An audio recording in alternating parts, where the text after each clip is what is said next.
First ever factory outlet Mukunda jewellery వారి Jubilee hills branch త్వరలో ప్రారంభోత్సవ కానుకగా ఎన్నో ఆఫర్లు. గ్యాస్ సిలిండర్కు రకరకాల కోడ్స్ ఉంటాయి. వాటిని మీరెప్పుడైనా గమనించారా?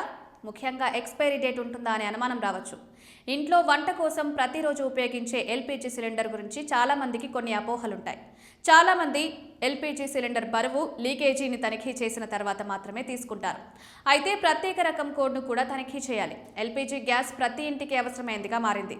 ఎల్పీజీ సిలిండర్లను చాలా ఇళ్లలో వంట చేయడానికి ఉపయోగిస్తారు. సిలిండర్ తీసుకునేటప్పుడు చాలా జాగ్రత్తగా ఉండాలి. చాలామంది ఎల్పీజీ సిలిండర్ బరువు, లీకేజ్ని తనిఖీ చేసిన తర్వాత మాత్రమే తీసుకుంటారు. అయితే ప్రత్యేక రకం కోడ్ను కూడా తనిఖీ చేయాలి. గ్యాస్ సిలిండర్ పైభాగంలో ప్రత్యేక కోడ్ రాసుంటుంది. ఈ కోడ్ అక్షరాలు, సంఖ్యల రూపంలో నమోదు చేయబడుతుంది. ఈ కోడ్ సిలిండర్ గడువు తేదీ గురించి చెప్తుంది. సిలిండర్పై రాసిన ABCD అంటే సంవత్సరంలో 12 నెలలు. అయితే ఈ సిలిండర్ ఎంతకాలం చెల్లుబాటు అవుతుందో సంఖ్య చెప్తుంది. త్రైమాసిక ప్రాతిపదికన ఈ సిలిండర్లను పంపిణీ చేస్తారు. సంవత్సరంలో 12 నెలలు 4 భాగాలుగా విభజించి ఉంటాయి.